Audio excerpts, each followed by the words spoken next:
Hi guys, welcome back to my channel. So if you're watching me for the first time, please make sure to subscribe to my channel and press the bell icon next to it. So every time I upload a video, you'll get notified with that. Let's get started. So இன்னைக்கு நம்ம வீடியோல என்ன பார்க்க போறோம்னு பாத்தீங்கன்னா ஈக்குவலோட வந்து ultra matte dry touch சன்ஸ்கிரீனோட ரிவ்யூ தான் பார்க்க போறோம். ஸோ அது பார்க்கறதுக்கு நம்ம வீடியோக்குள்ள போலாம். ஸோ இதான் ஈக்குவலோட அல்ட்ரா ட்ரை டச் சன்ஸ்கிரீன் ஜெல்லோட packaging. It is 50 gram pack which retails for I think around 650 அந்த ரேஞ்சில்.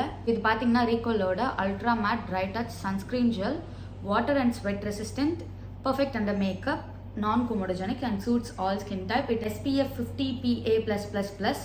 ஸோ வந்து இது வந்து டெர்மட்டாலஜிக்கலி டெஸ்டட். ஸோ இதோட டெக்ஸ்டர் பார்த்தீங்கன்னா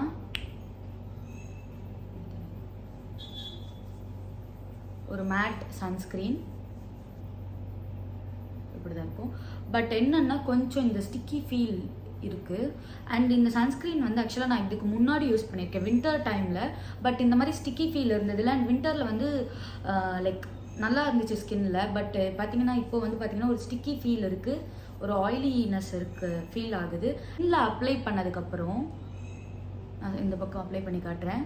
ஸ்கின்னில் அப்ளை பண்ண தெரியுதா மேட்டை ஒரு இதுவுமே இருக்காது, சீக்கிரமாக பிளெண்ட் பண்ணிடலாம். என்னன்னா இது அப்ளை பண்ணிட்டு கொஞ்ச நேரம் வெயிலில் போனதுக்கப்புறம் என்னன்னு பார்த்தா ஸ்கின் கொஞ்சம் ஆயிலி ஆகுது. அண்ட் ஆல்சோ பார்த்தீங்கன்னா ஸ்வெட் ஆனதுக்கப்புறம் என்ன ஆகுதுன்னா இந்த இடத்துல வந்து ஒயிட்டாக இந்த சன்ஸ்கிரீன் வெளியே வந்துடுது. ஃபார் எக்ஸாம்பிள் இந்த மாதிரி ஹேர்லைன் இருக்க ஏரியாலலாம் வந்துட்டு ஸ்வெட் ஆகுறப்போ அப்படியே ஒயிட் கலரில் ஸ்வெட் ஆகுது. ஸோ அது ஒரு டிஸ்அட்வான்டேஜ் இருக்குது. இது வந்து மேக்கப் கண்டர் போடலான்னு சொல்கிறாங்க. இது வந்து ஆக்சுவலாக இதோட டெக்ஸ்டர் பார்த்தீங்கன்னா ஒரு ப்ரைமர் டெக்ஸ்டரில் தான் இருக்குது, அந்த சிலிகான் ப்ரைமர் டெக்ஸ்டரில் தான் இருக்குது. பட் என்னன்னா வந்துட்டு வேர்த்துச்சுன்னா அந்த மாதிரி ஒயிட்டாக வருது. ஸோ மேக்கப் கண்டரில் போட்டால் அந்த மாதிரி ஒயிட்டாக வந்தால் எப்படி இருக்கும்னு எனக்கு தெரியல. பட் வந்து வின்டர் டைமில் யூஸ் பண்ணுறப்போ நிஜமாகவே நல்லா தான் இருக்குது. பட் இது வந்து ஆயிலி ஸ்கின்னுக்கு வந்து இன்னுமே ஆயிலியாக தான் இருக்குது. எனக்கு ஆயிலி ஸ்கின். ஸோ நான் இது போட்டு வெயிலில் போயிட்டு வந்தால் எனக்கு இங்கெல்லாம் இந்த ஹேர்லைன்லலாம் ஒயிட் ஆகிடுது. அண்ட் ஆல்சோ வந்து எனக்கு ஃபேஸ் வந்து கொஞ்சம் ஆயிலியாக காட்டுது. அது ஒரு டிஸ்அட்வான்டேஜ் இல்லை. அது தவிர்த்து பார்த்தீங்கன்னா ஒரு உங்களுக்கு ட்ரை ஸ்கின் இருக்குது அப்படின்னா இது நல்லா தான் இருக்கும். ஸோ இப்போ உங்களுக்கு நார்மல் டு ட்ரை ஸ்கின் இருக்குது அப்படின்னா நீங்கள் அப்ளை பண்ணிவிட்டு வெயிலில் போனால் மேபி உங்களுக்கு ஆயிலியாக தெரியாது. பட் வந்து கண்டிப்பாக ஆயிலி ஸ்கின் இருக்க பீப்புளுக்கு வந்து இது ரொம்ப ஆயிலியாக தெரியுது. So for oily skin you can definitely avoid this, and if you have normal to dry skin you can definitely try this. So idhula irukka advantages la sollirren.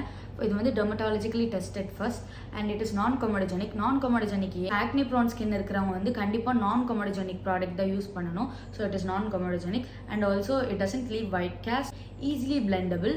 So இது வந்து இதெல்லாம் இதோட அட்வான்டேஜஸ். அண்ட் டிஸ்அட்வான்டேஜஸ் பார்த்தீங்கன்னா வந்துட்டு sweat ஆனதுக்கப்புறம் அந்த ஹேர்லைனில் வர like ஒரு மாதிரி ஒயிட்டிஷாக அது வருது மெல்ட் ஆகி. ஸோ அது ஒரு டிஸ்அட்வான்டேஜ். அண்ட் ஆல்சோ பார்த்தீங்கன்னா இது கொஞ்சம் ஸ்டிக்கியாக ஃபீல் ஆகுது அப்ளை பண்ண ஸ்டார்டிங்கில். அண்ட் வின்டரில் பார்த்தீங்கன்னா இந்த ப்ராப்ளம் இல்லை. ஒன்லி இன் சம்மர்ஸ் வந்து இந்த ப்ராப்ளம் இருக்குது. ஆயிலி ஸ்கின்னாக இருக்கீங்கன்னா கண்டிப்பாக இந்த சன்ஸ்கிரீன் அவாய்ட் பண்ணிக்கோங்க. நீங்கள் நார்மல் டு ட்ரை ஸ்கின் இருக்கீங்கன்னா கண்டிப்பாக இதை ட்ரை பண்ணி பார்க்கலாம். அது ப்ராப்பராக வந்து ஒரு 2-3 months யூஸ் பண்ணிவிட்டு அப்புறம் உங்களுக்கு ரிவ்யூ கொடுக்குறேன். I hope this was helpful and I hope you like this video. So இந்த மாதிரி நான் வேறு என்ன சன்ஸ்கிரீன் ரிவ்யூ பண்ணணும்னு நினைக்கிறீங்களோ அதை கமெண்ட் செக்ஷனில் கொடுங்க. Be very happy to review it. And if you like this video please make sure to like, share, subscribe and press the bell icon next to it. மறந்துடாதீங்க, press the bell icon next to it. So every time நான் video upload பண்ணும்போது உங்களுக்கு notification வரும். I'll see you in the next video. Bye.